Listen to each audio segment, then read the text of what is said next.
বিকেল হতে দিদি দেখি বাগানের দিকে যাচ্ছে। আমি জিজ্ঞাসা করলাম, কি রে, কোথায় যাচ্ছিস? বলছে বকফুল ধরেছে গাছে প্রচুর, যাবি পারতে? আমি বকফুল পারতে যাচ্ছি। হ্যাঁ, আমিও বললাম চল চল, আমিও যাই তোর সাথে।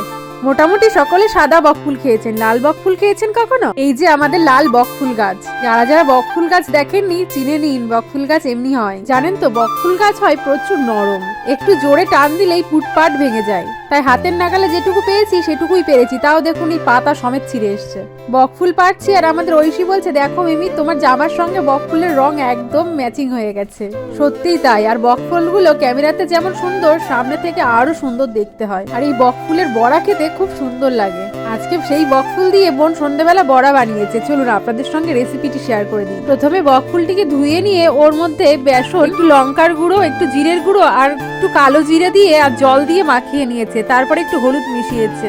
এইবার এটিকে ভাজবে ডুবো তেলে। তবে এই বকফুল ভাজা গরম ভাতে বা চা মুড়ি দিয়ে খুব সুন্দর লাগে কিন্তু খেতে। আর এর ডাটা হয় কিন্তু বেশ, সেগুলো কিন্তু আলু দিয়ে চচ্চড়ি করলে যদি দেন তাতে পোস্ত, আরো সুন্দর লাগে খেতে। আপনারা কেউ লাল বকফুলের বড়া খেয়েছেন? জানাবেন কিন্তু অবশ্যই।